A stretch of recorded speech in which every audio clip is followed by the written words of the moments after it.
Atherosclerosis is a very common pathological process involving the epicardial portion of the coronary arteries. It leads to progressive narrowing of the vessels, and often it is accompanied by complicating thrombotic episodes, be that due to intraluminal thrombosis or subatheromatous hemorrhage with sudden occlusion of the lumen of the vessel.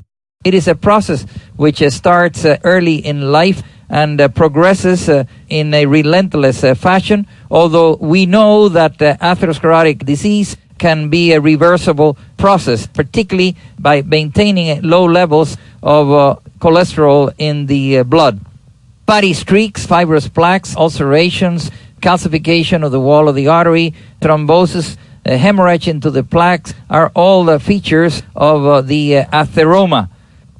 The atherosclerotic process can narrow the vessel concentrically or eccentrically. In these two images, one sees a concentric narrowing of the coronary artery, and in the first image, one sees abundance of connective tissue surrounding the lumen of the vessel. In the other picture, one sees abundance of fat in the wall of the coronary artery. Finally, the last two images reveal eccentric narrowing of the coronary artery. In the first one, one sees a trichrome stain which shows the collagen in the wall of the coronary artery.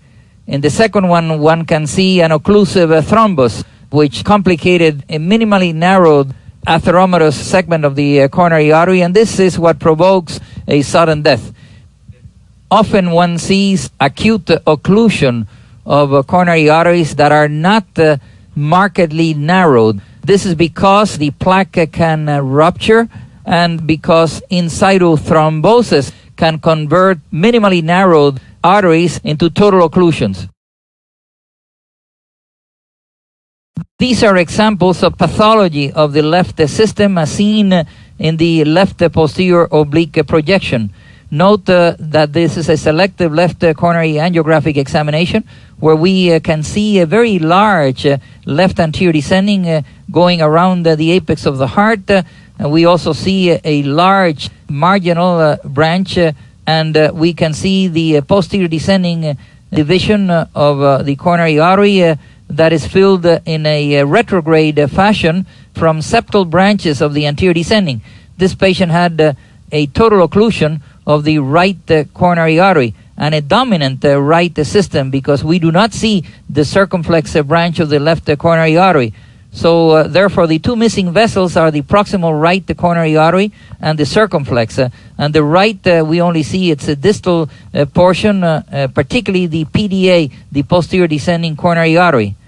In this next angiogram, we have a focal stenosis of the proximal LAD. The patient had also occlusion of the right coronary artery with stenosis of the proximal third of the posterior descending artery, which is supplied by the left anterior descending.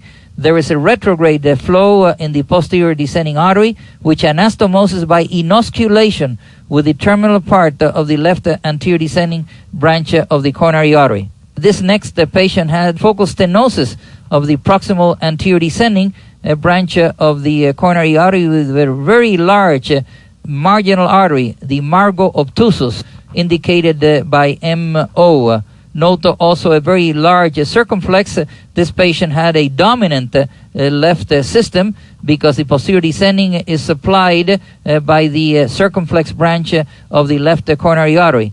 And finally, this patient had a very tight stenosis with a very small LAD distal to the stenosis. This is because very low flow goes into the LAD.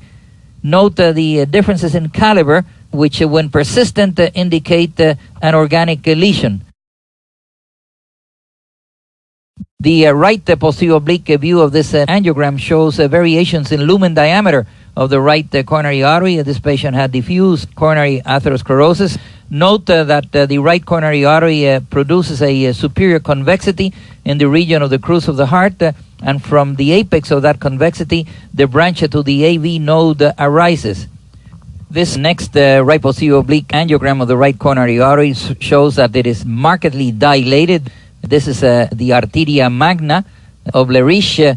Is a diffuse form of atherosclerosis where the vessel is primarily dilated. Here, there are two forms of arteriosclerosis that are demonstrated. One is the dilated part of the artery, and secondly, the obstructed part of the artery due to intimal involvement with probably secondary thrombotic occlusion.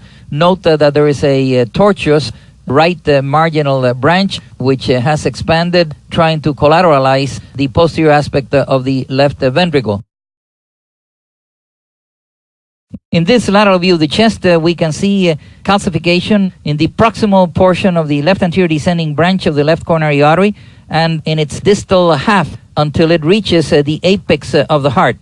Lateral and oblique views of the chest are usually more informative than frontal views of the chest to be able to see calcification in the coronary arteries. However, computed tomography is the technique of choice, not only to determine if the coronary arteries are calcified or not, but be able to quantify the calcified atherosclerotic plaques.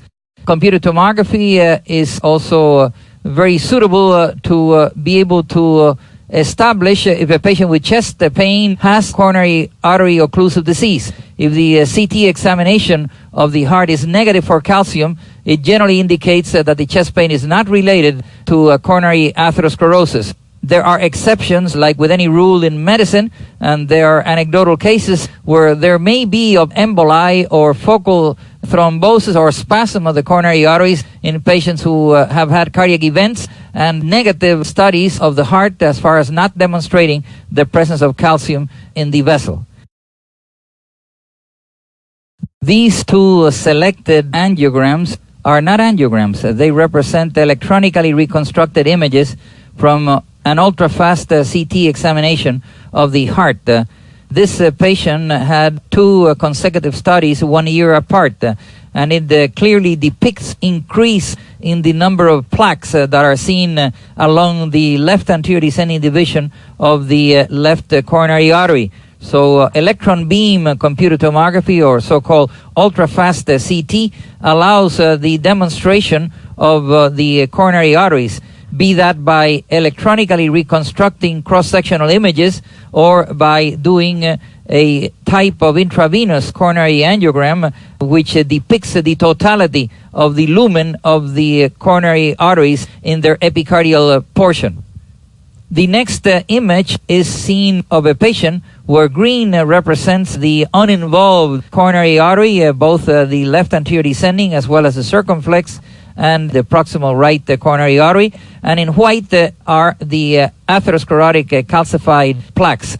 They can be seen in green, the arteries, or in red, as indicated in the next image.